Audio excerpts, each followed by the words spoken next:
전국을 순회 중인 한동훈 위원장이 오늘은 인천을 갑니다. 인천. 인천에 누구 지역구 있죠? 바로 이재명 대표의 개항을 지역구가 있는 곳인데요. 자, 그런데 주목할 점, 한동훈 위원장만 가는 게 아닙니다. 이분도 함께 갑니다. 이 정부에서 추진되었던 모든 사항을 백지화하겠습니다. 저는 장관직을 걸 뿐만 아니라 정치 생명을 걸겠습니다. 민주당은 민주당 간판을 거십시오. 자, 이재명 대표 민주당 간판 걸고 붙읍시다. 자, 저 때는 이제 장관 시절에 서울 양평고속도로 문제 때였습니다. 간판 걸고 붙어보자고 했는데 그때 이재명 대표는 이렇게 대응했었습니다. 화난다고 수조 원짜리 또 수년간 논의해서 결정했던 국책 사업을 아예 안 하겠다. 이 어린아이도 아니고 이래서는 안 됩니다. 뭐 장관직을 걸겠다 이런 얘기를 한 것 같아요. 그런데 이 현 정부에 참여하시는 분들은 도박을 좋아하는 것 같습니다. 뭘 자꾸 도박을 합니까? 자, 그런데 오늘 바로 질문 드리죠. 이재명 지역구에 한동훈과 원희룡이 간다. 그 얘기군요. 네, 그렇습니다. 조금 뒤 10시부터 인천 계양구인 한 호텔에서 국민의힘 신년 인사에 두 분이 함께 참석을 합니다. 지지자 등 400명가량이 신년 인사에 참석할 것으로 예상이 되고 있는데 지금 말씀하셨다시피 신년 인사회가 열리는 호텔은 공교롭게도 선거구상으로 계양갑입니다. 바로 옆 계양을은 이재명 대표 지역구인데요. 이 대표 지역구 사무실에서도 직선 거리로 약 2km밖에 떨어져 있지 않은 호텔입니다. 그래서 전략적으로 신년 인사회 장소로 이곳을 선택한 거 아니냐 이런 분석이 나오고 있는 이유입니다. 이번 행사에서는 말씀하신 것처럼 원희룡 전 장관이 동석하는데 이 자리에서 인천 계양을 출마를 공식화할 것이란 관측도 나오고 있습니다. 원 전 장관은 일찌감치 계양을 출마 의사를 피력해 왔었는데요. 원 전 장관의 계양을 출마가 확정되고 이 대표 역시 만약 이 지역구에 그대로 출마한다면 계양을은 총선 최대 관심 지역으로 떠오를 것으로 보입니다. 그렇군요.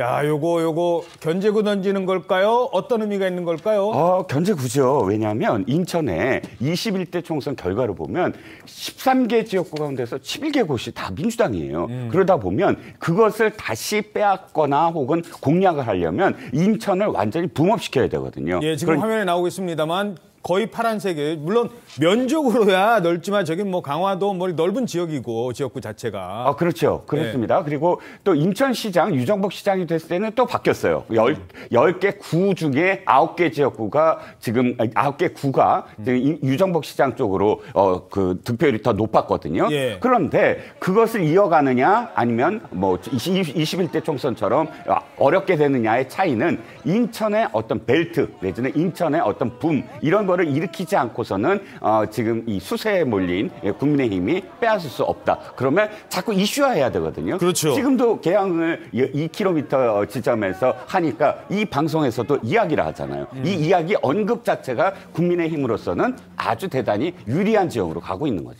그렇군요.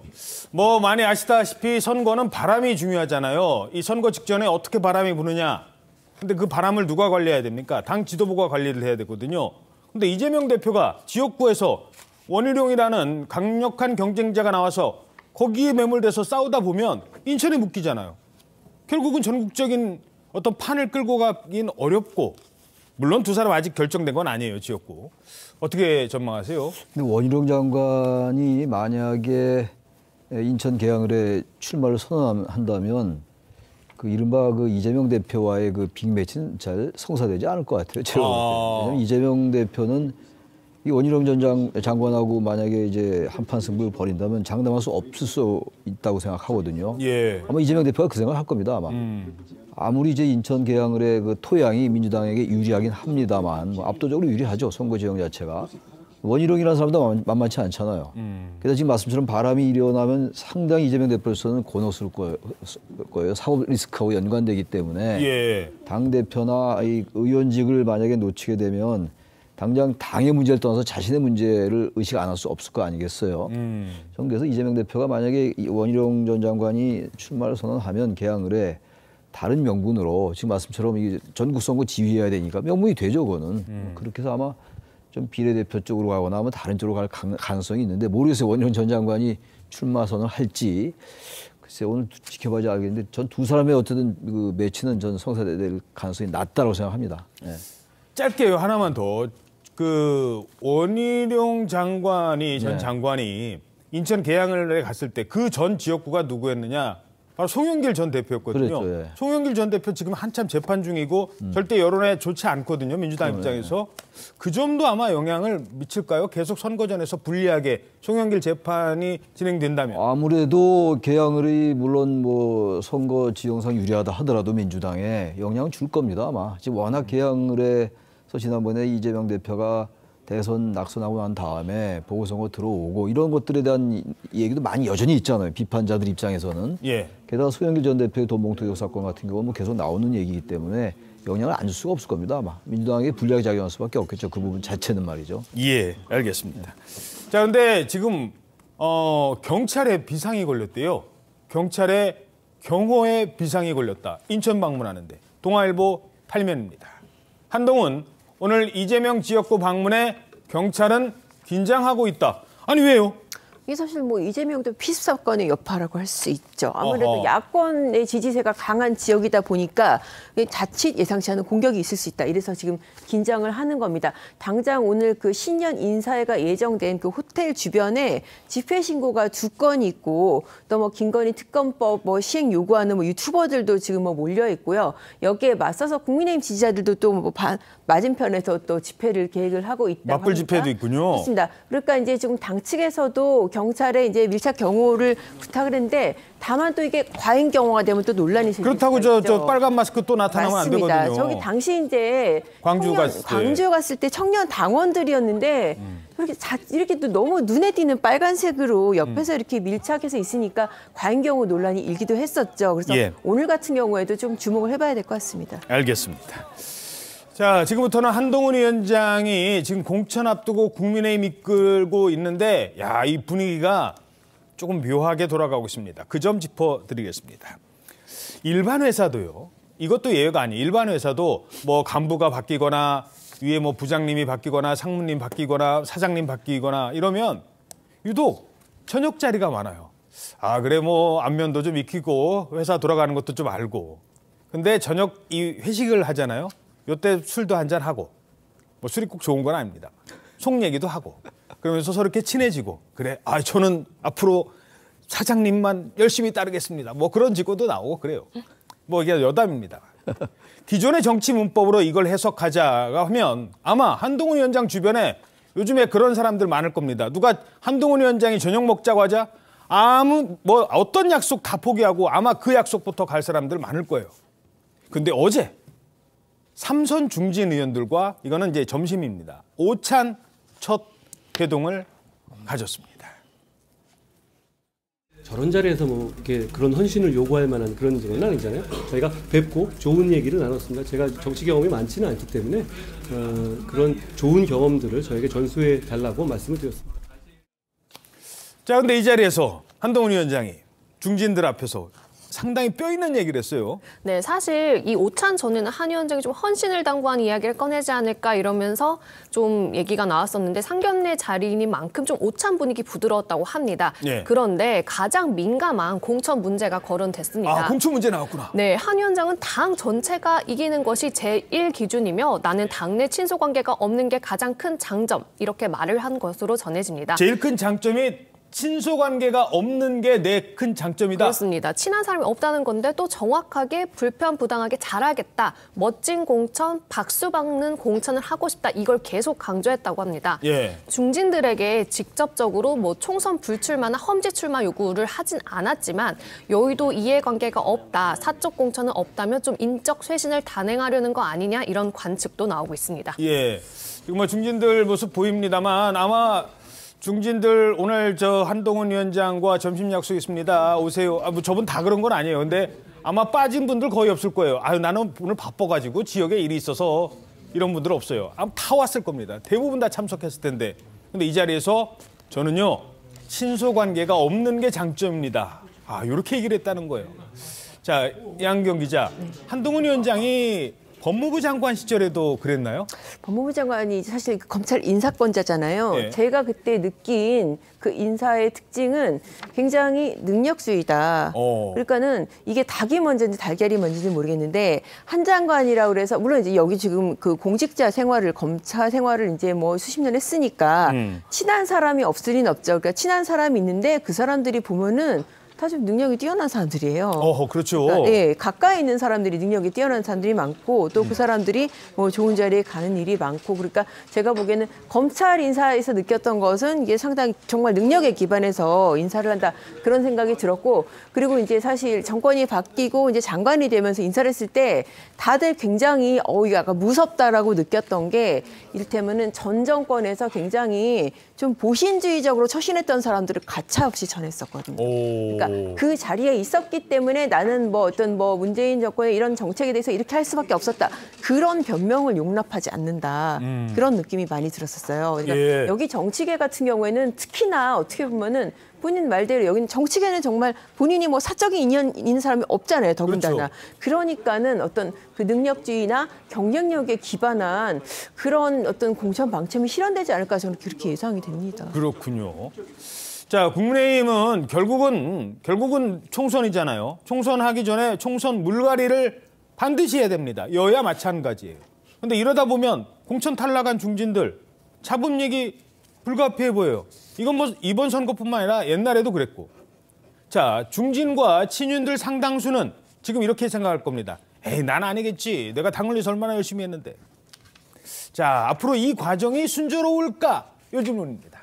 일단 현재까지는 그렇게 크게 잡음이 있을 것 같지 않다라는 생각이 드는 게 잡음이 있는 건 뭐냐면 이거예요. 사천이 있을 때 그러니까 공천이 아니라 우리가 개인적인 사천 친소관계. 예를 들어서 친소관계와 관련돼서 지난번 공관위원장 21대의 이 국민의힘의 공천관리위원장이 자기 보좌관을 부산의 모 지역에 꽂았더라. 이런 식의 잡음들이 계속 나왔거든요. 그러니까 공천에서 낙천한 사람들은 그런 것들을 사실 빌미로 삼아서 굉장히 공격을 하고 무소속으로도 출마하고 이게 악순환 거듭했거든요. 예. 근데 한동훈 비대위원장이 이런 거리두기가 사실 처음부터 그랬어요. 처음부터 하마평부터 보통 하마평이라고 한다면 정치부 기자들이 그 사람의 가장 측근들을 찾아서 아이고 의중이 뭡니까 심중이 뭡니까 하면서 기사를 쓰잖아요. 그런데 하마평이 전혀 안 나왔거든요. 예. 즉 한동훈 비대위원장의 측근이 누군지 정치부 기자들 아직도 몰라요. 그런데 지금 술도 마찬가지거든요. 술을 누가 먹었다더라 안 먹었다더라 하면 그 즉시 그 사람들이 바로 기자들한테 전화 걸어서 어제 술자리에서 한 비대위원장이 이렇게 얘기했어 하면서 그렇지. 자기가 나 친해. 측근 것처럼 행세를 하거든요. 그럼 측근 그룹이 형성이 돼요. 그렇죠. 뭐 실제 측근이 아니더라도 그러면서 이야기는 이렇게 흘러갑니다. 아이고 한동훈 비대위원장 중심으로 영남권 누구 뭐 수도권 누구 이렇게 계보가 그려지고 그 다음부터는 공천에 잡음이 생겨요. 그러니까 이 모든 것들은 한동훈 비대위원장의 지금 의중은 제가 보기에는 이전에 뭐 핵관이니 뭐니 했던 이 국민의힘의 많은 잘못된 어떤 부분들 비판적인 부분들을 자기는 되풀이하지 않겠다라는 거리두기가 여기까지 온 게 아닌가 싶은 거죠.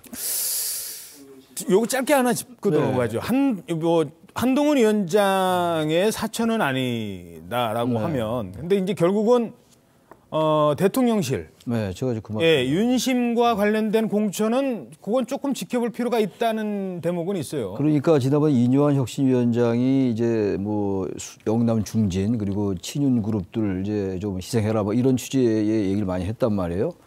그러니까 지금 이제 한동훈 위원장이 저런 얘기하는 건 좋습니다. 어쨌든 사천 같은 거 안 하겠다라는 의미로 받아들여지고. 근데 문제는 그겁니다. 지금 대통령실 참모들 그리고 장차관들이 출마하겠다고 나서는 인물들이 50명이 넘는다는 거 아닙니까? 근데 그 사람들이 다 이제 공천을 받지는 않겠습니다. 이게 어쨌든 대통령과 직간접적으로 연결돼 있을 가능성이 높아요. 장차관이고 대통령 참모들이었으니까. 예. 근데 영남 중진들을 물갈이하고 다 좋은데 그 자리에 과연 어떤 인사가 가느냐가 문제예요. 그러니까 말하자면은 그 공천 혁신하는데 그 혁신의 내용이 어떤 것인가. 그 자리를 누가 대체할 것인가가 중요합니다. 그런데 과연 지금 한동훈 위원장이 대통령을 한 번도 언급 안 했다고 합니다. 아마 그건 제가 봐도 한동훈 위원장이 대통령 의식하는 발언이에요. 일부러 얘기 안 한다는 건 말이죠. 아까 우리 황 기자 말씀처럼 그 이제 거리두기를 하려는 거겠죠. 아바타라는 그런 비판이 있으니까. 예. 근데 문제는 그겁니다. 지금 대통령실과 장차관은 50여 명 되는 이 사람들과의 관계를 어떻게 설정할 것인가의 문제. 그래서 만약에 그런 사람들이 특히 검찰 출신 같은 거 이런 사람들이 생각보다 뭐 다는 절대로 아니겠습니다만 생각보다 꽤 그 자리에 배치가 된다. 영남이나 강남이나 이런 지역에 그렇게 된다면 이거는 한동훈 위원장의 공천 혁신이라고 볼 수 없겠죠. 예. 좀 지켜봐야 될 것 같아요. 그 부분. 그렇군요. 자, 요즘 거리를 좀 두고 있는 걸까요? 한동훈 위원장 대통령과. 그런데 한동훈 위원장이 옛날부터 거리 둔 게 있어요. 야, 요거는 평소에요. 술을 안 마시지 않습니까? 술을 안 마시는 걸로 아주 유명합니다. 한동훈 장관. 뭐 회식 때도 저는 술 안 마십니다. 안 갔대요. 검사 시절에도. 근데 이걸 자주 마신답니다. 뭘까요? 저기 뭐죠? 잠깐만 화면에 나오는데 뭘 이렇게 들고 출근하는 길인데 저거 바나나 우유 아니에요? 바나나 우유? 네, 바나나 우유고요. 그냥 바나나 우유도 아니고 저게 저지방 바나나 우유입니다. 아, 살 안 찌는 거, 칼로리 낮은 거. 작년에 6월에 법무부 청사로 2022년이네요. 2022년 6월에 법무부 청사로 출근하면서 저렇게 이제 우유를 가지고 출근하는 저 모습이 포착이 됐습니다. 예. 근데 저렇게 술을 안 마시다 보니까 뜻밖의 지금 의원들이 고충을 겪고 있다 이런 얘기도 있어요. 그러니까 술 마시면서 사실 뭐 이렇게 많은 관계가 술자리에서 자연스럽게 형성되잖아요. 네. 그렇게 안면을 들 기회가 없다는 거죠. 저건 뭐예요? 그럼 술은 아니고 저거는 아마 물컵. 제로 콜라 같은데 이렇게 검정색으로 봐서는 네. 제로 콜라 같은데요. 그러니까 콜라로. 네, 제로 콜라도 굉장히 즐겨 마시는 음료 중에 하나입니다. 예. 그래서 사실 지난번에 부산 같은 경우에 1박 2일로 갔잖아요. 1박 2일 갔으면은 보통 저녁 같은 경우에는 이제 술자리 갖게 되죠. 당일 같은 경우에도 이제 지금 뭐 김영동 비서실장이나 뭐 장동영 사무총장, 지역 의원들 같이 해가지고 술자리 다 마련을 했었대요. 식당에 예. 모였었는데 한 위원장 혼자 이제 부산 영도에 잡아놓은 호텔로 그냥 들어가 버렸다고. 오호. 근데 그런데도 불구하고 또 이제 워낙에 총선이 있다 보니까 포기하지 않고 어떻게든 만나려고 기다리고 있는 사람도 있었습니다. 다음 날 아침에 그럼 아침은 드시겠지 그러고 이제 뭐 조식 시간 네, 맞춰가지고 기다리고 있었는데 조식 안 먹고 바로 회의장으로 갔다. 아하, 그렇군요. 그러니까 따로 만나는 시간이 쉽지 않은 거예요. 뭐 그게 좋은 건 아닙니다만 옛날에 정치의 과거 문법은 저녁 때 술도 한잔 하고 서로 속 얘기하고 그런데 그러면 만나서 얘기는 해야 되잖아요. 그때 뭐 먹을까요? 이걸 먹었다고 아까 잠깐 나왔습니다만 한 의원이 이거를 몇 캔이나 마셨다고 합니다. 제가 아는 한동훈 장관은 담백한 사람이에요. 진짜로. 네. 술도 안 하잖아요. 예. 한 번은 식사를 하는데 제로 콜라 3개. 네. 6캔을 둘이 남자가 먹고 끝냈어요. 저희는 뭐 짠한 척도 안 해요. 그냥. 자, 이런 스타일이 기존의 정치권에 특히 이제 여의도 총선 앞둔 공천 앞둔 의원들에게 무엇보다 중요한 건 우리 국민들에게 네. 어떤 의미가 될까요? 별 큰 의미 없는 것 같아요, 제가 볼 때. 왜냐하면 이건 이분의 취향입니다. 예. 술 별로 안 좋아하는 것 같아요, 제가 볼 때. 제 친구들도 술 안 먹는 사람이 있어요. 한 잔도, 한 방울도. 얼마나 대화할 수 있는 거고 그러기 때문에 물론 이 자체는 이걸 과도하게 여의도 문법과 다르다 뭐 이렇게 자꾸만 얘기가 길어지는 것 같아요. 이분의 취향이에요. 바나나 우유 먹을 수 있죠. 제로 콜라도 먹을 수 있는데 술을 안 먹는다고 해가지고 뭐 여의도 문법이 없어지는 것이고 술을 잘한다고 여의도 문법이 과도하게 구태하다 이렇게 얘기할 수는 없을 것 같고 저는 그러나 이제 조정훈 의원인가요? 아까 저분이 네. 술을 안 먹는다고 담백하다. 저 논리가 좀 안 맞는 것 같아요. 다른 이유를 대면서 담백하다고 얘기를 해야지. 조정훈 의원이 너무 한동훈 위원장 의식하는 것 같아요. 좀 아부하는 것 같아서 보기 좋지 않습니다. 저 개인적으로 그렇습니다. 예, 그렇군요. 술은 뭐 안 마실 수 있죠. 사실 그건 개인적 취향이 맞습니다. 아까 말씀하신 것처럼 제로콜라의 문제가 아니라 그리고 바나나 우유의 문제는 아닌데 그런 상징성이죠. 네. 정치인들이 보여주는 상징성. 이건 어떻게 보십니까? 네, 일단 저는 결과가 중요하다고 생각을 합니다. 일단 술을 먹든 안 먹든 실천력 있게 어떻게 개혁을 하느냐가 만약에 개혁을 못하면 아니 뭐 술 먹는 게 뭐가 그렇게 중요해라는 이야기를 듣겠지만 개혁을 이루어내면 당의 혁신을 이루어내면 거봐라 이렇게 담백하다라고 연결을 시킬 겁니다. 그런데 한 가지 사실 뭐 술이라는 것이 그렇게 뭐 개인적인 어떤 취향이긴 하지만 정당의 어떤 그 활동 속에서 사실 안 좋은 측면으로 발현된 부분들이 있어요. 성과 관련된 추문이라 부분이라든지 이런 부분들이 꼭 술과 술자리에서 연결됐던 정치인들이 그런 상황들이 굉장히 많았고 또 골프도 마찬가지예요. 그래서 술과 골프가 정치에 있어서 상당히 많은 어떤 추문들을 낳았던 이 전례가 있었기 때문에 예. 저는 개혁 바람 이렇게 표현하고 싶진 않지만 그럼에도 불구하고 신선하다라는 정도의 말씀을 드리고 싶습니다.